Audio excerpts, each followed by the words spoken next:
Hi guys, mumeze neza, nizere ko mumeze neza kandi ndabashuje mwese abantu mukunda channel yanjye, abantu mukomeje gusubscribinga, mukomeje kuma support yose rwose ndabashimiye.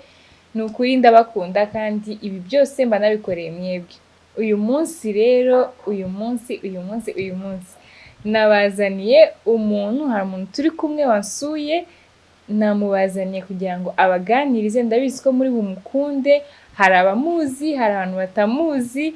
Rero mwebwe mutamuzi, ndabizi neza ko hari ibintu ari bubinspiringeho, hari ibintu muri mwigireho ibintu byinshi cyane. Rero n'abatindiye reka atwibwire kuko hari abantu benshi batamuzi. Twibwire. Hey guys, amazina yanjye ni Anaëlla. Mfite imyaka ni ngombwa niba ubishaka. Okay, reka tuyishe. So ndi umunyarwandakazi, mba mu Rwanda. Ndi umwana wa kabiri mu muryango w'abana batanu. Ndacyafite papa na mama. Ndi umuntu ukunda kuganira, ndi umuntu ukunda Imana na mbere. Ndi umuramyi. So nkunda no kuganiriza abantu kuri mental health, ubuzima bwo mu mutwe, depression, ibintu nk'ibyo. And nigeze gukoraho gato ku kintu cyo gucoachinga abantu how to lose weight, ukuntu batibira ku marejime. Ndumva ari ibyo.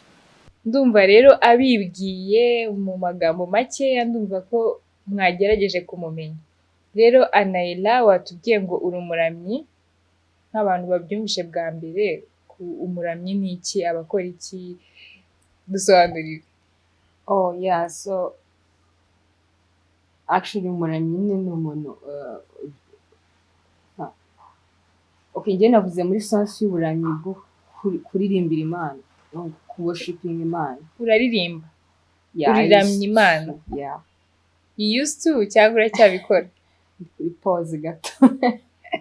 Aracyari kuri pause ariko abahishiye buri ibintu byinshi. Rero Anaëlla, ndabona urasa neza cyane, urasa neza pe. You look nice. Thank you so much. N'imisatsi, hairstyle, byose njye nabikunze. Thank you so much. Thank you. Rero hari abantu benshi baguheruka kera muri musique, muri media, nubwo utajya ugaragaramo cyane cyane, ariko hari abantu baguheruka kera, baguheruka ntago wanganaga gutyo. Kuko watubwiye wajya gucoachinga abantu byo kugabanya ibiro, ibyo bintu byose nyine ni ibintu waciyemo cyane.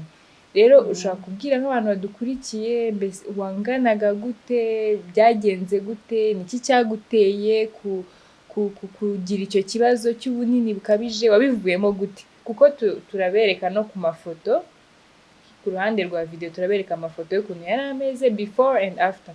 Watubwira nyine byagenze gute?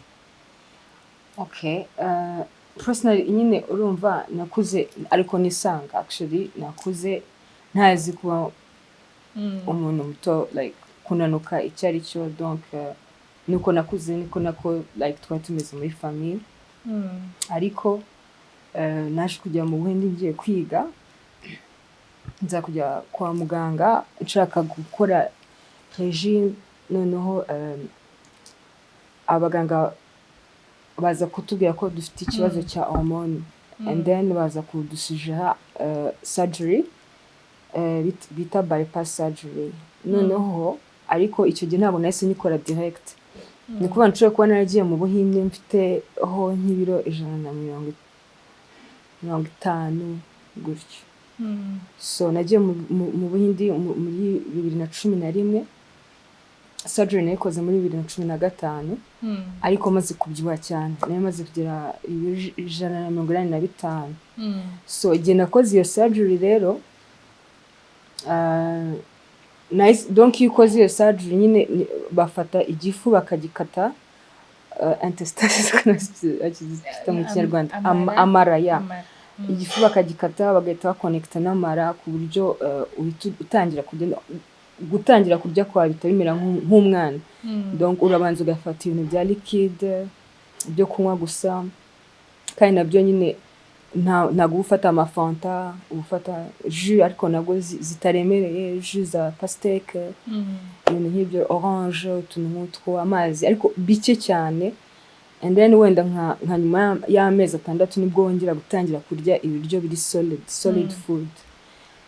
Yeah, so excuse me, kuva icyo gihe nyine nahise nk'ibiro naryaga duke ariko hari ukuntu nyine ino surgery uyikoze ushobora kongera kugarura ibiro wagiso aho nibwo nahise mvuga reka kuko nahise nkora research ku bintu byo kurya calories intake nangira kwiga ufashe umuntu akeneye umuceri ungana gute umuntu akeneye imboga zingana gute akeneye kurya se inyama zimeze gute ibintu nk'ibyo nibwo rero nagerageje gutangira coachinga abantu mu buryo bwo kugira imirire myiza.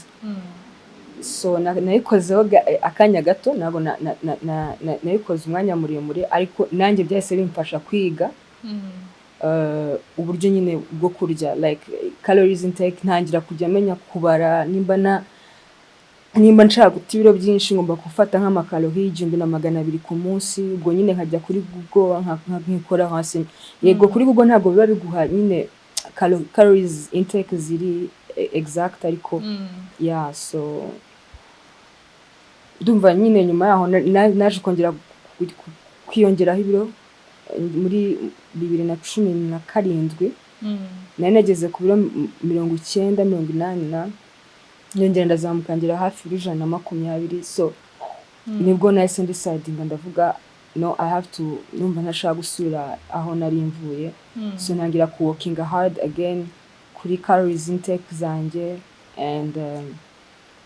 hariho na supplement nafashe yitwa weight management and then nayo yaramfashije nyifata igihe so that's it. Yeah, so watubwiye ngo kuko kubyibuha cyane ni ibintu wakuze ariko umeze ntabwo ari uvuga ngo ni ibintu byaje nyuma umaze kuba umuntu mukuru ni ibintu kuvura umwana. Yeah, ni ibintu biri mu maraso ya famiye cyangwa ni barakugaburiye cyane bisanga gutyo?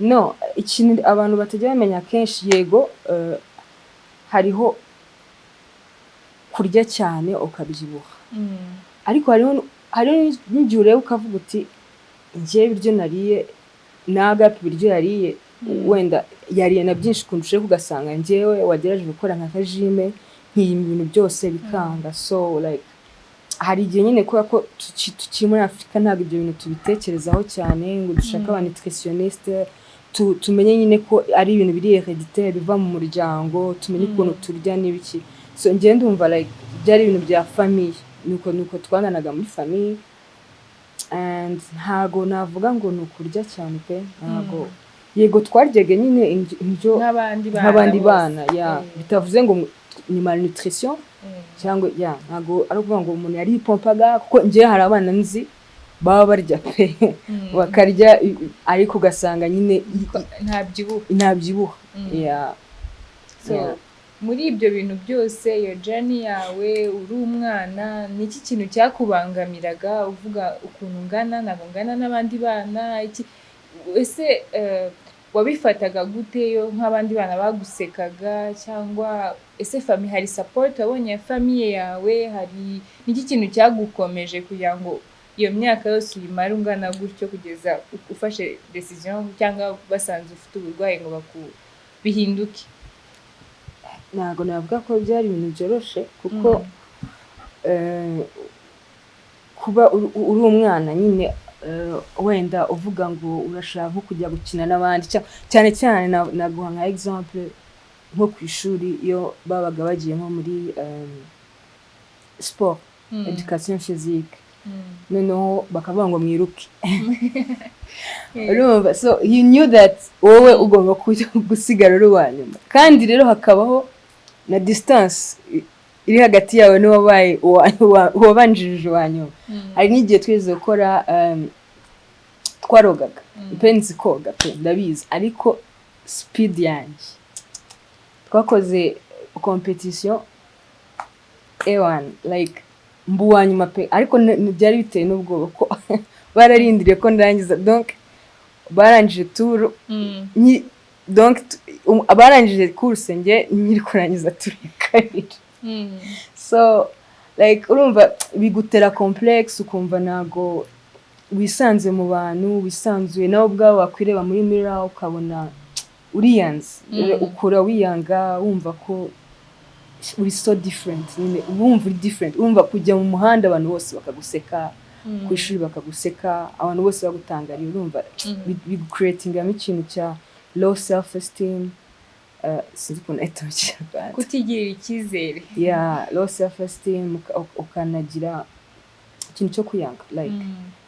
ukiyanga pe like na self love ufite so ababyeyi bari bagushyigikiye abantu uretse abo bana bagusekaga ntago ababyeyi bari bagushyigikiye famille ntabwo navuga ngo of course ntabwo bashobora gushyigikira ko ungana gutyo nabo baba bafite ubwoba so bakora igishobotse cyose kugira ngo like ube wananuka ariko bikanga bikananirana ariko urumva nyine nabo bakoraga bafite ubwoba nawe urabyumva umubyeyi sibyo kuba afite umwana ntabwo bivuga ngo barakwanga ntabwo bakwanga pe aba bagukunze ariko kumva ko ufite umwana we umubyeyi nta nubwo abareba ngo urabyibushye uri different y'abandi bana aba ari proud yawe ahubwo ikibazo bafite niki umwana wanjye ashobora kugira stroke umwana wanjye ashobora kuzarwara diabete umwana wanjye ashobora kuzagira iki n'iki so niho rero usanga ababyeyi bahagaze so ntabwo navuga ko bari bashigikiye ko mbyibuha ariko ntabwo navuga ko banyanze bavuga uti ngo barantereranye bo barebaga ingaruka ziri muri uko kuntu umeze kuruta ibindi byose nicyo cyabateraga ubwoba I guess watubwira ni iki urumva abantu barakubulingaga ku ishuri ni iki kintu cyamartse ubuzima bwawe muri ibyo bintu byose ni iki kintu cyakubabaje muri ibyo bintu byakubaye ukavuga iki kintu wenda umuntu yambwiye gutya cyangwa umuntu yansetse gutya umunsi ntazibagirwa uvuga ngo ikintu cyarambabaje pe njye nari ndi umwana twiga muri maternelle mama nyine aravuga ngo like turi abana nyine bazi ko turi abarimu b'ibikuri ngo yagasubiremo neza abantu bakumva ngo byagenze ku ishuri nyine bazi ko turi abarimu b'ibikuri so babonye muza babona bavuga haje abarimu bashyashya b'ibikuri babonaga se mumeze nk'ibikuri byari bimeze gute nyaraho nyine aho wagendaga niba bakumva ko like wiga muri maternelle cyangwa wiga muri primaire so ari n'undi munsi urumva natangiye kunanuka aho bitiranje petitso bagira ngo ni mama so hari ibintu byinshi nyine cyangwa bakagira ngo uvukana na mama wawe ibintu nk'ibyo cyangwa uranamuruta urumva rero ni ibintu byagiye bikwicira ubuzima bikudestroying so ugeze muri India batangiye kugukurikirana batangiye kukuvura ukigera India niki wararwaye kugira ngo ujye kwa muganga basange hormone zawe ziri hejuru byagenze gute kugira ngo bafate decision bakugabanya igifu no twagiye na mama na petitso wanjye tugeze muri India turavuga ko twagize nyine hanze reka dukoreshe za check up so nibwo twakoze check up kugira ngo dushyire kuri regime kuko ndibuka ko hari n'indi regime papa rero yakuye South Africa nawe byaranze so tugeze rero nibwo umuganga yatubwiye ko hormone zacu ziri hejuru cyane ngenda byibuka neza yavuze ko ibiryo turya twe tubyakira inshuro nyinshi kurusha abantu bari normal so nagerageje gukora regime ahubwo kunanuka ndabyibuha kurusha noneho kubera kuba like urumva to be honest gusererezwa n'umunyarwanda cyangwa kuba bullied n'umunyarwanda no kuba bullied n'umuhindi biratandukanye wapfumba bullied uri mu rugo apana umunyamahanga so like noneho abahindi bo uba urumva actually nkigera mu bindi numvaga ko ngiye kuba mu diaspora ni ukuvuga ngiye kuva mu gihugu ngiye ahandi mu mahanga ariko mpageze nsanga it's worse ni worse kurusha mu Rwanda so bo barabulingaga byo bitebwa ubundi baranabulinga hagati yabo so uburyo batubulingaga byo byari bitebwa so it was worse bituma noneho ndushaho kwiyanga ndushaho kwanga ubuzima and yeah so aho kugira ngo rero ngo nanuke ahubwo ntangira kugira stress nimba nabyita buremi nimba nabyita iki ariko natangiye kurya noneho nabi muri desert hamwe nyine like nta nubwo nayo mfite ababyeyi bavuga uti ngo urarya gutya no like munitekera kwitekera nakunda guteka ko ndabikunda cyane ariko nyine urabona zino za fast food za ntabwo nizi ndikunda cyane ariko umva Indian food it's my favorite urumva ariko urumva nka za biryani abantu bazizi ibintu nka biriya so ibintu umuntu yakunda kurya and then biragenda kabisa ndumva nko mu myaka ingahe nko mu myaka 3 pe ndumva nariyongereje nk'ibiro 30 wow mu myaka 3 biro 30 ahubwo binarenga kuko uburyo navuye mu Rwanda ngana n'uburyo bajya kumbangana nganaga byari ibintu biri so different so kurumva nyine ibyo byo turabivugaho hanyuma ariko kurumva nakuriyemo depression rero kenshi ituma umuntu agira arya muri desert none ko watubwiye ngo wagiye muri India bwa mbere ikikujyanye atari ukwivuza ikikujyanye ari kwiga none se ntabwo ibyo bintu byose ku gahinda kubabara kwiyanga ntabwo byagendaga byafekta amashuri yawe obviously yes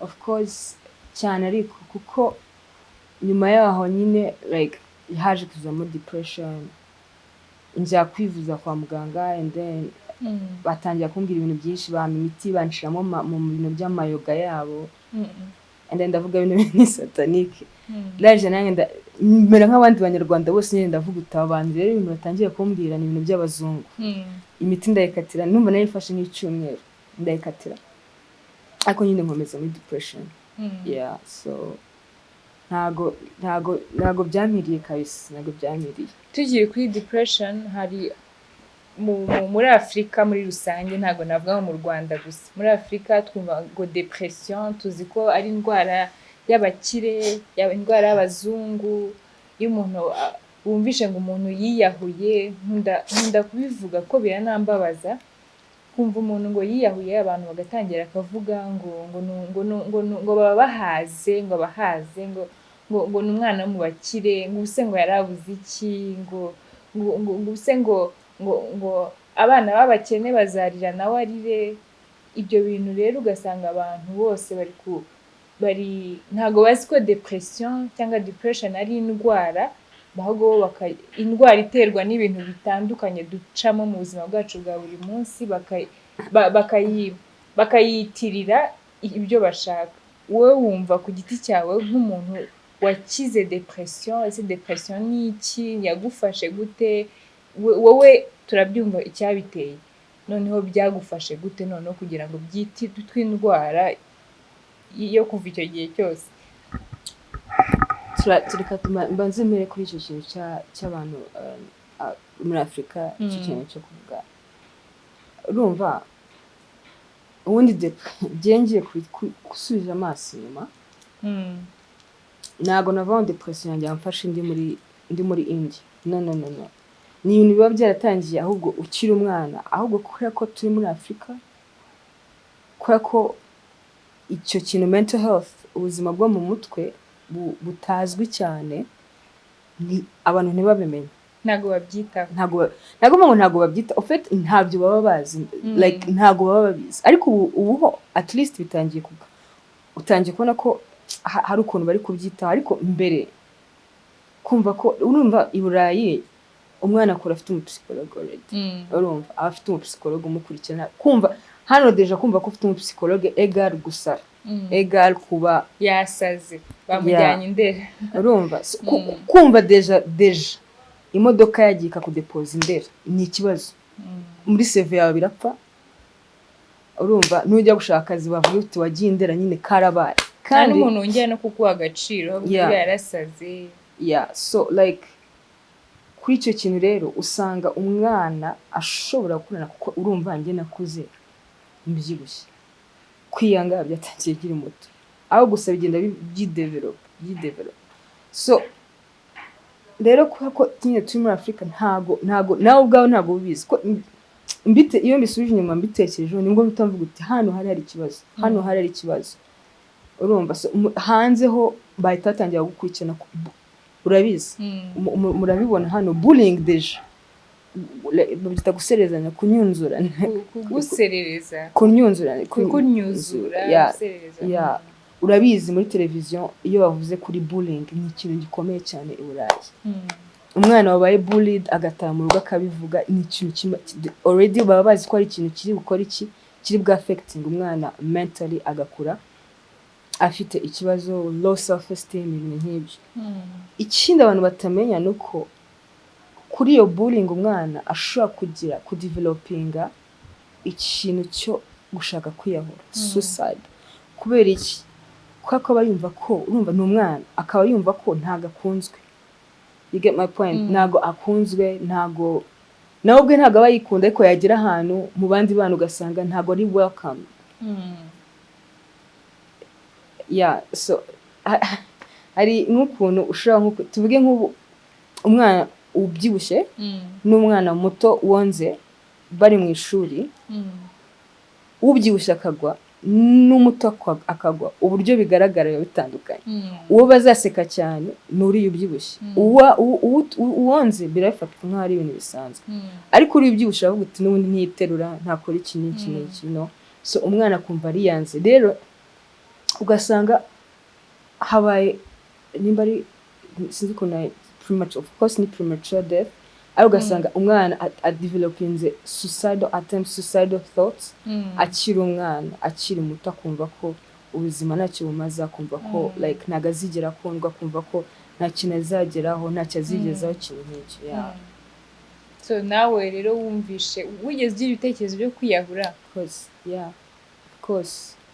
Of course okay, muri depression of course umuntu akuze yego, ariko uri n'umwana ko ari ntago abantu ntago baba babizi, ariko umuntu we ku giti cye niwe ubuzi, n'umwana ku giti cye niwe ubuzi ukuntu aba feeling urumva. So nabone nawe kubwira ababyeyi nimba ufite like umwana abyibushye, umwana akoze mwereka urukundo kuko ntago uzi like ushobora kuza njye namva ko ababyeyi banjye barejectinze no, ariko ushobora kuza ugasanga umwana hari ukuntu utari kumufata neza urumva, ugasanga umwana arashaka yafix ariko ntayafite.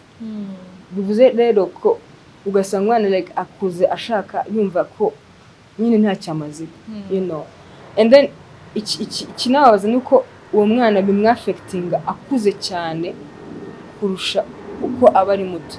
Donc bigenda of course ikintu ugenda wateringa kigenda gikura, nikugaza ideas nimba akuze ntananuke akagenda byibuha, nuko wateringa za ideas za suicide attempts, kumva ko like ari afite low self esteem, kumva ko yanzwe, bigenda bikura and then akuze ugasanga nta n'ikintu yigejejeho. Exactly. So igihe washaka kwiyahura ni iki kintu cyajyaga kikubuza kurumva ni ibintu wagiye ugerageza? Ni iki kintu baragufataga ugiye nko uri nko mu cyumba ugiye kwiyahura akagufata cyangwa ugasiga? Nta muntu n'umwe yageze umfata. Nta muntu n'umwe yageze umfata, ahubwo niho mvugira ko ni za miracle z'Imana. Niko nabyita ni miracle y'Imana. Nta muntu n'umwe yageze umfata kuko rega ntago babimenya. Ababyeyi nukubarenganya bo ntago babimenya, ntago baba bazi ko uri kufiringa gutyo, ko bo baba bumva ko the necessary ikintu kiri necessary bagi providing. Umva uriga ku kigo cyiza, uryama ahantu heza, urya neza, nta kintu na kimwe ubura, wambara neza. Ni gute umubyeyi yakucara akavuga uti umwana afite ikibazo? Mu Rwanda ntago bishoboka. Umubyeyi yakoze ibyo ashoboye kuko ahita yibaza se umwana akora iki? Hariho abana bari hariya agenda ku ishuri n'amaguru, uwanjye agenda mu modoka.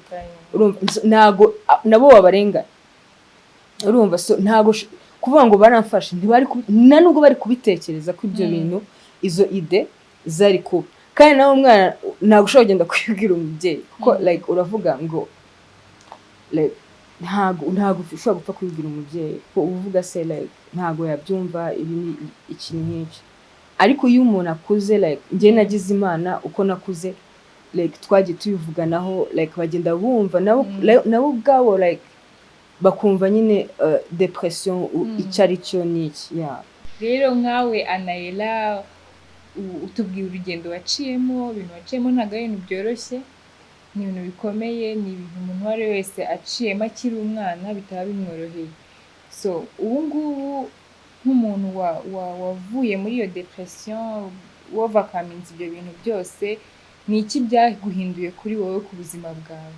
waciye mu gahinda ubu ntabwo ukikarimo ibyo biro 100 wapimaga ubu ngubu umeze neza urasa neza byaciyemo neza ibyo wifuzaga uri mu nzira yabyo nziza so ni iki kintu ni nkiye somo byakwigishije ni iki kintu wowe wabwira n'aba bantu so first of all I'm going to disappoint you a bit ntabwo ari kuvuga ngo depression nayivuyemo it's ni journey umuntu iba iri ndende iba ari ndende ariko overcoming it 100% ntabwo navuga ko nawe overcome it because I still have upon thoughts that I still have this thought zo kumva ko low self esteem ariko nyine ukamenya kuntu ubijera so what I love about the new me niko navuga nuko muri journey yanjye ya depression journey yanjye yo kwiheba yo kumva ko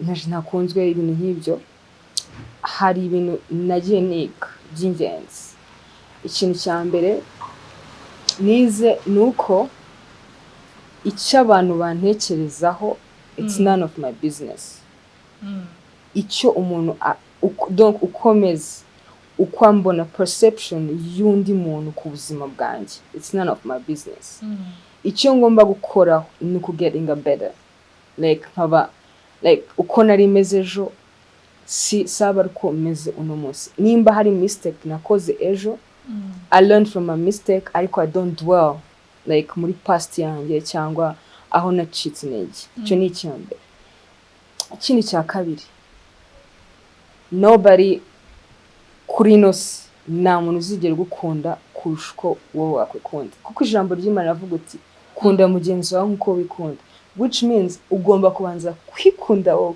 kugira ngo ujye kubona gukunda mugenzi wawe nuba umuntu atanga icyo afite nuvuga wowe if you don't have self love you cannot tell somebody else ko umukunzi icyo ni icya kabiri icya gatatu whenever you start loving yourself utangiye like kwikunda self love itangiye kuza depression igenda igabanuka gake gake kuko ngiye like I was taking medications nafataga imiti ya depression n'iki ariko with therapy irakwigisha how to react no kuvuga ko nageze n'igihe ngira social anxiety kugenda mu bantu bikana ikibazo ariko no kuvuga ngo like you ukora therapy ikwigisha iki itugisha how to react ku kintu kiguteye suppose umuntu turasotse nk'hariya ni ibintu ariko umuntu agenda yiga ntabwo ari ikintu kita kiza gutya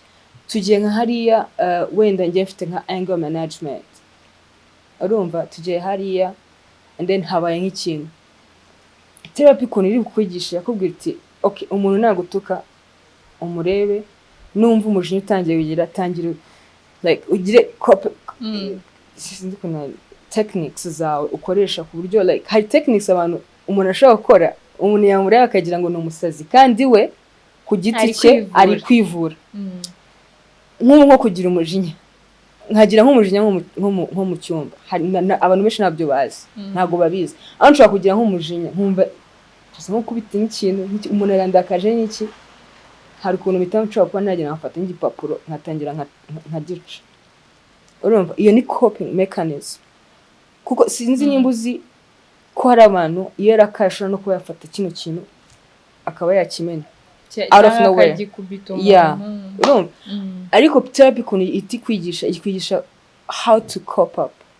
Urumva, so muri therapy nagiye nkora sessions za therapy zagiye zinyigisha how to react iyo like numvishe depression yaje, iyo numvishe like ntangiye kugira agahinda cyangwa ntangiye kugira kwireba nkumva ntago nikunze.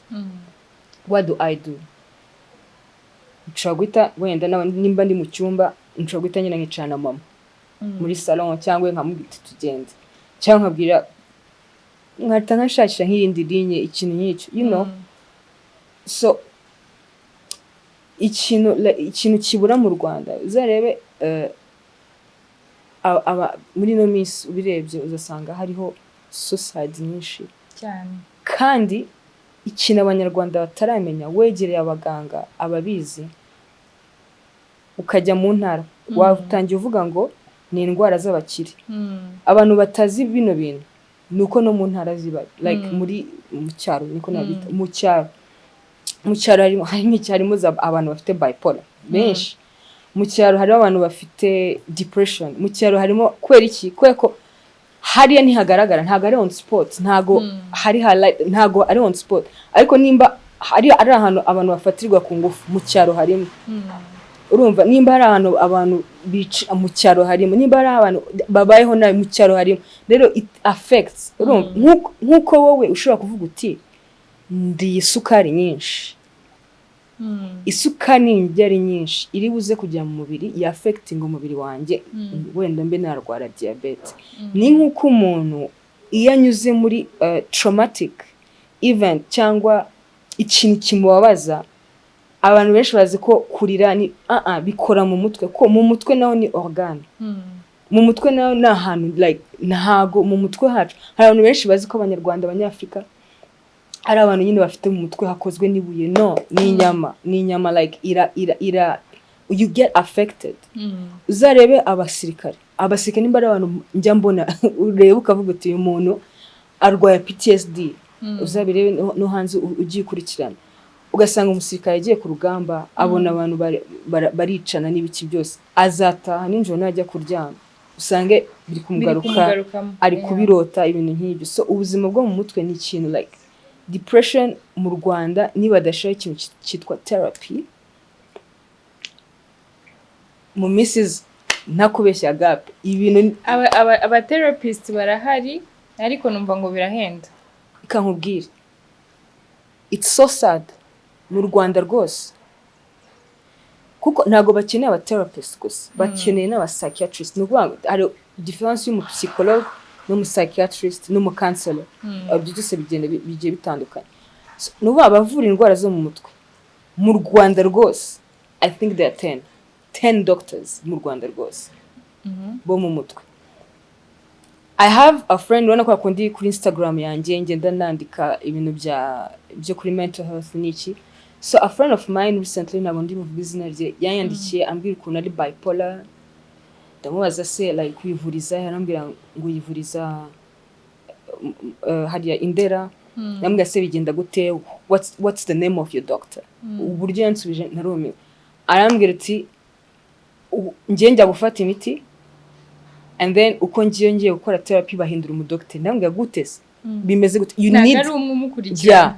Wowe ufite ikibazo cyo mu mutwe, sibyo? Ntago uri umusazi, ufite ikibazo cyo mu mutwe. Nukuva iyo ugiye kuganira n'umuganga ugomba kumubwira ubuzima bwawe. So urumva ukuntu uwo patient bamugora. You get my point? Urumva ukuntu bamugora. Nukuvuga uti nimba agiye kujya kuganira n'umupsychiatre cyangwa agiye kuganira n'undi muntu, aramubaza ubuzima bwe yongera atangire. Nukuvuga umukurikirana ntaga uje ajeje, I don't know if you get it, ariko ni ibintu wumva ko biri mu kavuyo. You get my point? Ndamubwira iti rero ugomba kuzajya kwa muganga akabwira iti njyewe nkeneye umuganga unkurikirana. I Burayi bafite babyita médecin de famille. Médecin de famille ukurikirana umuryango wose mwese, mbese ukurikirana ubuzima bwawe, uzi ubuzima bwawe. Reba nkino uza no mu rugo akareba. Ariko reba nkino, sibyo? Kwa mbere mu kwezi kwa mbere nimba warwaye wagiye kwipimisha malaria, ugiye kwivuriza hehe ku dispensaire karayi ruhande. Nuremba uzajya Faisal. wenda nko kwa gatanu urongera ukarwara uzajya baho. Ugasanga uraha na mudokiteri ufite ugukurikirana. Bimeze cyo kimwe rero nko mu buzima bwo mu mutwe. Umuntu agomba kuba afite akavuga uti njyewe stress zigiye kuzica abantu hano mu Rwanda. Akeneye kuvuga uti nagize akazi akana kagenda akaganiriza umuntu akamubwira ati ngiye ntekereza gutya. Ibaza umukobwa harya byagenze gute wa mukobwa wamanutse bahise kwa makuza. Agize gutya ariyahuye nimba ari kubera iki I think boyfriend I don't know. Ari ugasanga impamvu byagenze kuri it was too much for her. Nabo afite umuntu agenda kubiganiriza kandi ntubukene agape uburyo nzaza nko kubira suppose you are my best friend. Uburyo nzaza kubikubwira of course bizanduhura ariko nta kintu uzayimfashamo nk'umuntu uri professional. Umbwira uti like you need to react like this. Niza nkubwita agape ndumva nshaka kwiyahura. Ikintu uzakora ntago uzazumbwira uti nk'umuntu uzazumbwira uti yona na reka kwiyahura uracyafite ubuzima ibi n'ibi ariko ihangane iryo jambo ntago ari professional. Like you need someone professional wabigiye wabaye trained kugira ngo abigufashemo. Rero niho hantu usanga muri Afrika cyangwa mu Rwanda tukiri inyuma kuri mental health.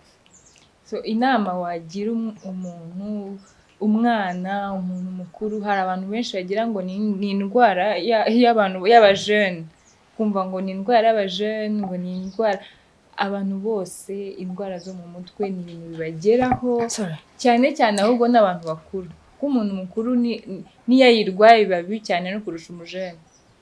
Niki wabwira umuntu uri kutureba umuntu umujeune umuntu mukuru umwana muto umuntu wari wese uri gustrugglinga na depression iki kintu wamubwira nkaho umuntu wabiciyemo ukiri gukira wamubwira iki? Icyambere depression nta myaka igira nta myaka nta gifata umuntu bitewe n'imyaka ye nta gifata umuntu bitewe n'uruhu rwe nta gifata umuntu bitewe n'amafaranga afite kuri bank account nta gifata buri muntu wese ashobora kugira depression. Ngiye ntekereza ko with depression na mental health n'ibiki byose n'izindi personality disorders n'iki byose bifatirana hamwe. So ikintu nabwira uwambere umuntu uri iruhande rw'umuntu ukareba umuntu ukabona ntari gufunctioninga nk'umuntu usanzwe atangiye kwigunga. Nimba yari umuntu usanzwe uza akicara muri salon ukabona atangiye kujya aguma mu cyumba cyane. Nimba ari umuntu wakunda gusohoka ukabona ageze mu bana kumva ari shy n'ibiki byose mwegere. Uburyo umwegera abanyarwanda dufite ikibazo cyo kwegera umuntu gato ese mundi wigize ibiki ese like ibintu nyinshi kutakiboneka ese ko wanyanze ukabona umuntu amaze nk'amezi 2 mutabonana murahuye waranyanze wankuyeho amaboko ntushatse no kumenya ukuntu uwo muntu ameze mentally ibintu arimo nibyo ari kunyuramo. Ariko reka tuvuge uri hafi iye tuvuge uwo babana wenda umubyeyi cyangwa inshuti cyangwa I suppose like your partner ibintu nk'ibyo mwegere gently nimba unabishoboye byige like kwa research wige kuganiriza umuntu. Ntugende umubwira ufite ikibazo tugiye gutwara kwa muganga no mbwite I need to help you nkeneye gufasha urana twakora iki mutangire mujye inama. Uwumva ko ari depressed rero umuntu ufite depression ngushubije inyuma gatoya hari abantu bari kudukurikira hano bumva depression cyangwa abana bo bayirwaye batabizi watubwira ndabizi ko ni depression ni topic iri huge ni nini cyane ntabwo wayivuga ngo nona muri minota ngo itwirangize ariko tubwire gatoya nka sinye nkeya za depression kugira ngo nk'umuntu dukurikiye wenda ufite utwo dusinye ushaka kuvuga reka njye kwivuza reka cyangwa nitekerezeho cyangwa nkora recherche yanjye menye ko nta kibazo ntagifite. Tubwire nk'udusinye dukeya tugaragaza ko umuntu arwaye depression. Hari loss of appetite ukumva nyine kurya udashaka kurya cyangwa ukarya cyane. like ibintu biri abnormal ku buryo umuntu akorera akavuga uti uyu muntu uburyo ari kurya ntago bisanzwe ubwo donc imirire yawe irahinduka swat ni biri hejuru cyangwa biri hasi. And then kuryama swat uraryama cyane cyangwa ibitotsi bikaburuka wanamara n'iminsi ibiri utaryama. Kwigunga ukumva nyine ushatse kwigunga ukaguma ahantu nimba ari umuntu wiyitaho umva ari abashiti banjye ugeze kurwara depression nanyumva ntago muvuga izina ariko yigeze kuza kunsura sinzi nimba yari depressed nimba arababaye yigeze kuza kunsura zambaye bodaboda umva zidafite gahunda ukuryo like ureba umuntu ugahita uvuga uti yo uyu siwe ku buryo ushobora no kuva okay bibaho kuko wakwambara umwenda ukanawuhinduriza kugasanga nta kintu yitayeho ku mwenda wawe ugoroye guterwa ipasi wapi akaba yanagenda yawuhindurije ibintu nk'ibyo ugasanga nimba ari umuntu wiyitaho kugira inkweto akaza yasohoka zifite ivumbi ibintu nk'ibyo ntihagire ikintu yitaho. Iyo ni akanga ya gatatu and then hariho ya kane hari kwigunga kuryama cyane cyangwa kutaryama hariho ngenda cyeka kuri jewe ntabwo nazivuga zose uko zikurikirana ariko ugasanga ubaye akantu gato karakubabaje for no reason. Ba bantu uvuga nk'ikintu wenda agahita yumva ko ari akantu kose n'ikintu kitakubabaza ugatangira ukarira akantu gato ugawavugiye hejuru iyo ni sign like anger yawe ikazamuka. And drugs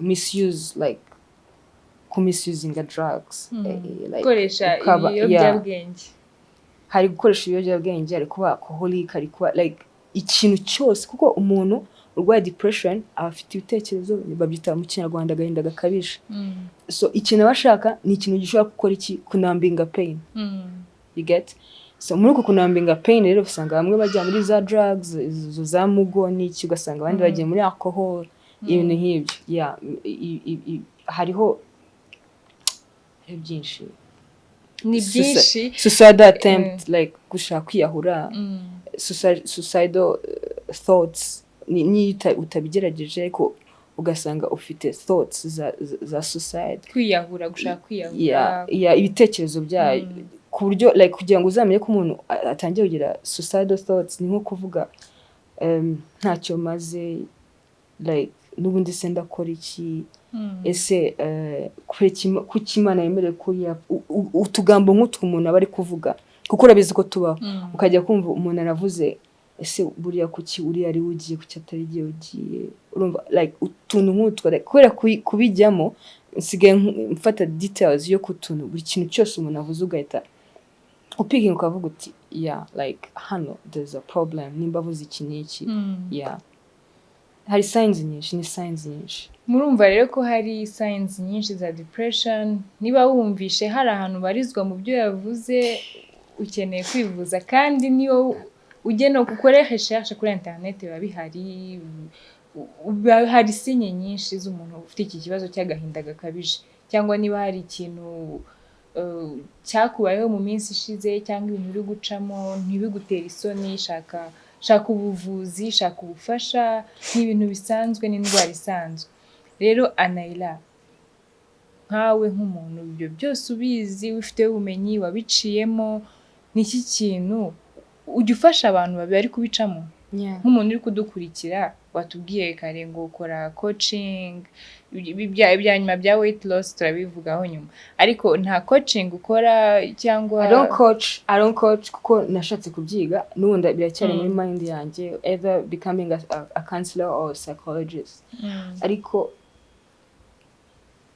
listening ubundi abantu bakeneye abantu babumva ukeneye kuganiriza umuntu ukamuha like time yawe ukamwumva let me tell you something sinzi hari hari difference abantu bakunda kwitiranya ibintu, hari difference iri hagati yo kudeprima no kugira depression. Sinzi nimba ibyo mvuga make sense.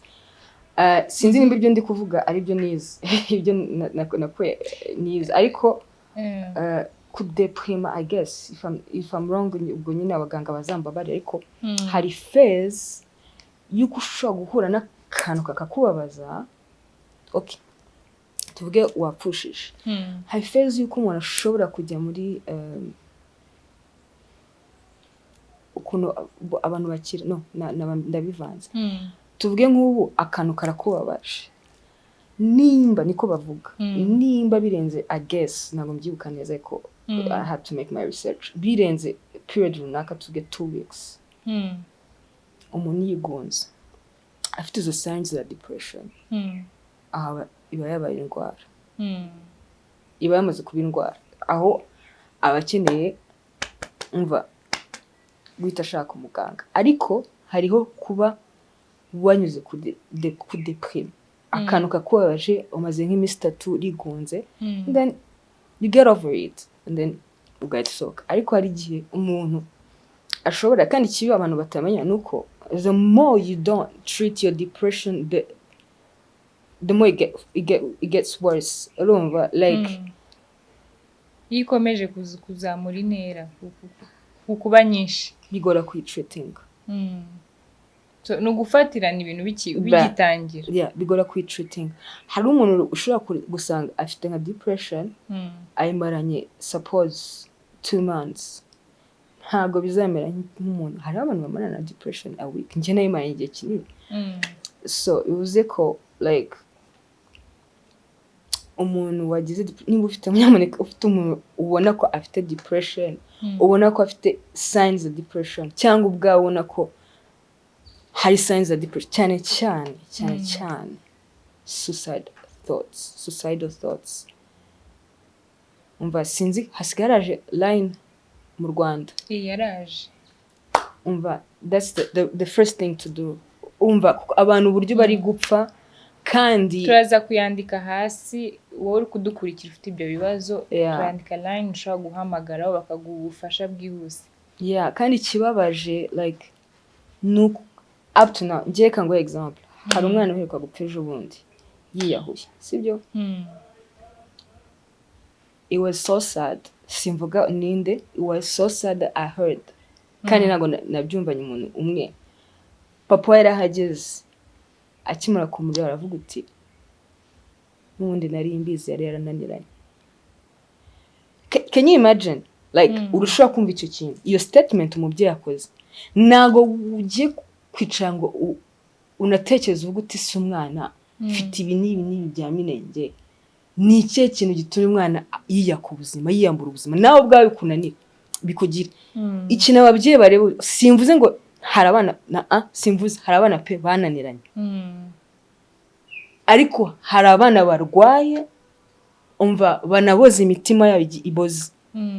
Ariko ababyeyi babyita gute, bahaye I don't know like disqualified, like bara disqualified, bamaze kubakura amaboko nyine. Yeah, kubera iki kwa bavuga uti yananiranye. No, it's not like that. Umwana arababaye, mwegere.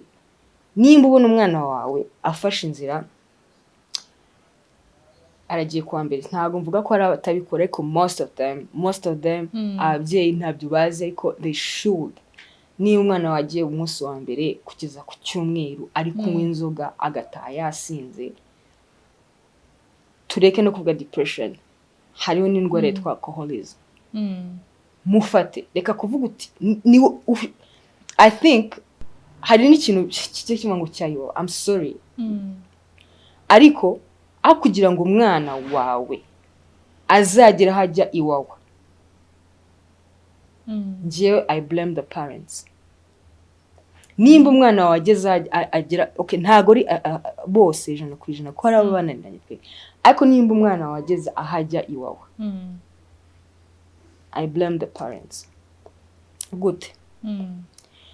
Umwana wawe arasinze ubwa mbere, ubwa kabiri, ubwa gatatu, ikindi kintu ntago uzigira ubuza umwana wawe kunywa inzoga. cyangwa umubuze kumwe ntibishoboka. Ganira nawe, like reba ikibazo afite.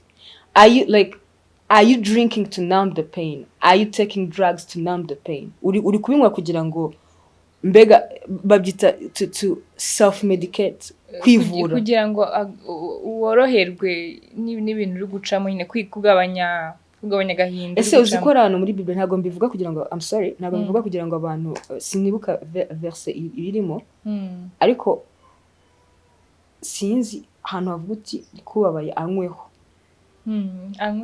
anywe gake ntago ndi kubyamfasizinga ariko nukuvuga ngo ni ijambo ry'Imana naryo ubwaryo rirazi ko iyo umuntu ababaye akanywa agira iki afite ukuntu aruhuka. You get akahana abantu batayimenya nuko umunsi wa mbere urababaye uranyweye cyangwa ufashe drug, umunsi wa kabiri uburyo biri bugende uratangira gutekereza cya kibazo ufite urangije tuvuga uti ngiye kunywa. Bigenda gutyo noneho usange ugeze kuri quantity nimba waravugaga tuvuge ngo unywa 1 glass of wine zivuyemo 2 zivuyemo 3 zivuyemo 4 10 bottles. Kubera iki ko ntago ufite umuntu like ntago umuntu azi impamvu uri kunywa. Are you going out? Uri kunywa kugira ngo like you having fun with your cyangwa uri kunywa kugira ngo hariho naho bagera ugasanga nta nubwo kinywa mu bantu arifungirana ugasanga arifungirana aranywa arabyutse ikintu cya mbere atekereje avuga uti oh I'm sober, let me drink. Ntanoze ntanakarabye direct aranyweye. Ugasanga ubanye n'uwo muntu uri kuvuga uti ngo yarananiranye. How yananiranye ntago ubona ko afite ikibazo. Ejo nejo bundi atangiye gukora iki alcohol igira iki yumva yiciye amazi ajye kuri mugo agire aho akora iki ajya iwawa najyayo ikintu batazi nuko benshi badakirirayo no bagaruka bari wese ni bake bakirira reka nkubwire ikintu kimwe shehe umuntu wese wageze aba addicted nta muntu numwe icyo kintu ndakihighlightinze nta muntu numwe uzamubwira uti reka kunywa reka gufata drug ngo abikore.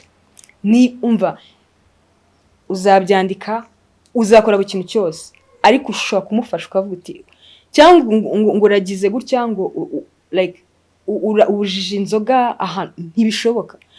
Umuntu uri depressed uri kunywa kugira ngo anambinge pain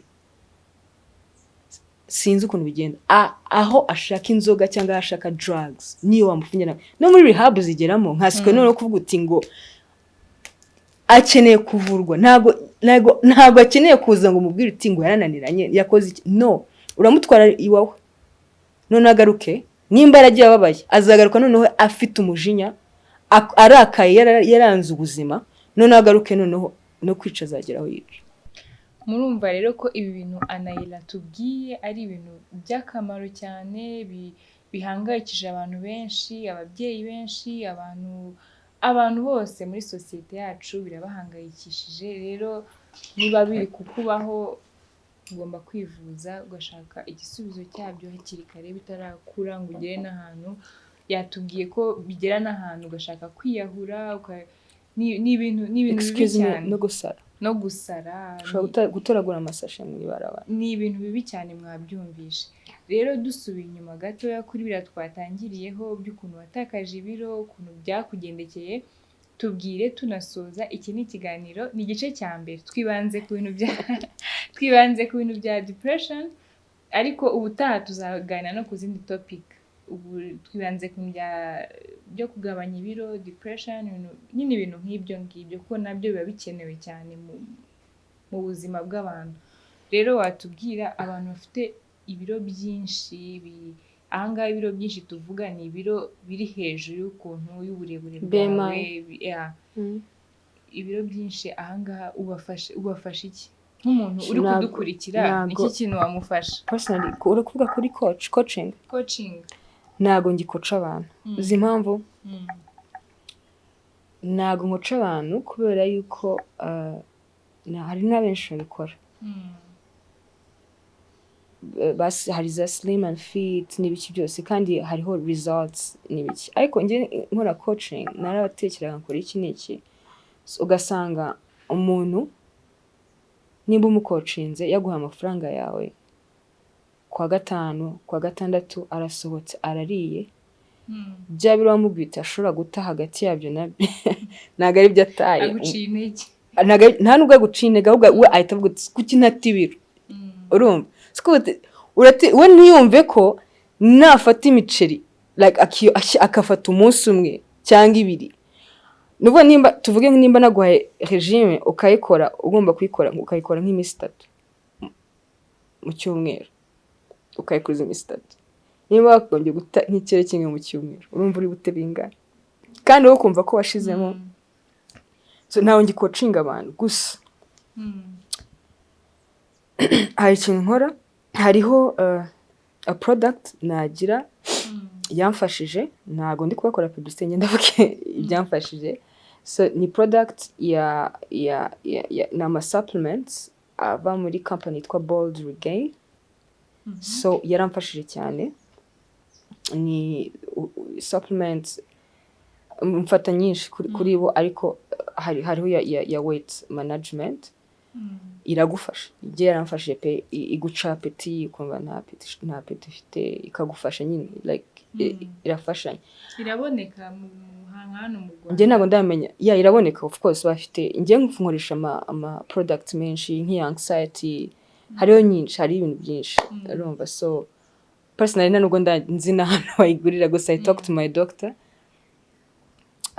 wenda sinzi ukuntu tuzabigira sinzi nimba tuzatanga nimero cyangwa abashaka kukuvugisha bagukura kuri Instagram Instagram ukoresha aya mazina kwinanashu urayishira yandaza kuyishyira hasi rero mwumva yuko umuntu yo kunanuka hari umuntu ku giti cye hari no kwiga calories intake nimba kabisa umva ushaka kunanuka ukora research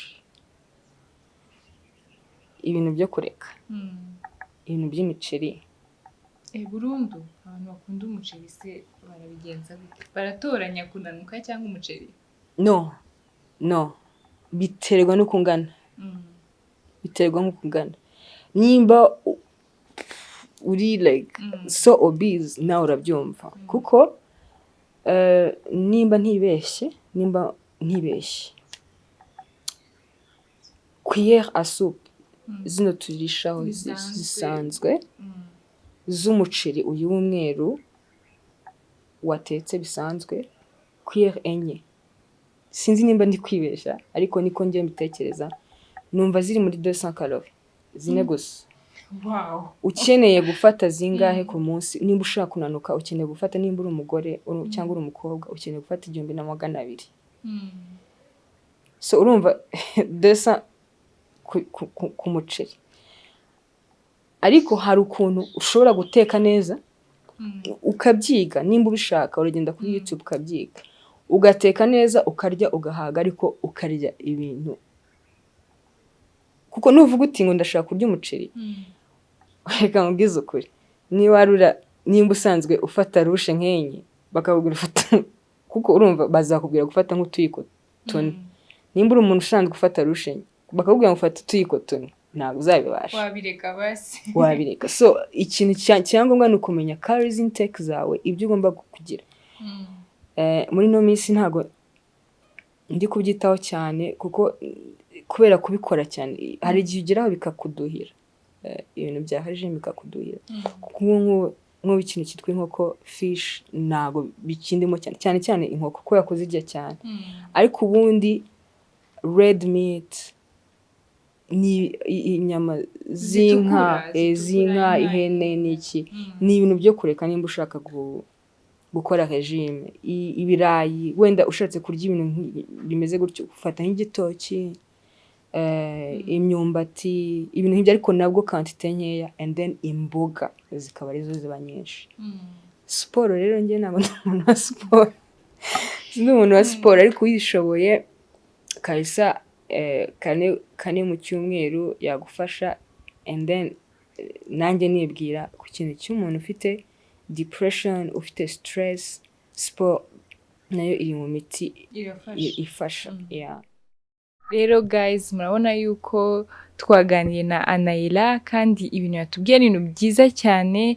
Niba hari ikintu mushaka kumubaza mwandike muri comment, niba hari igitekerezo mufite mushyire muri comment, kandi ndabibutsa ko iki ari igice cya mbere. Ubutaha niba mwamukunze nabyo mubishyire muri comment, ubutaha tuzamuhamagara noneho ari ukuganira mumuzi, tuganire no ku bindi bitari ibingibi. Mwakoze ko mwafashe umwanya wanyu wo kudukurikira, ndizera ko ibintu byabafashije, byaba abantu muri guca muri depression, muhumure rwose, ni twabazirikanye, muhumure. Nta kintu kibaho mu buzima ngo nta kintu kitagira iherezo. Igihe nukomeza kwivuza, nukomeza kwegera abantu kandi nawe ukiha amahoro, bizagera ahantu bishire.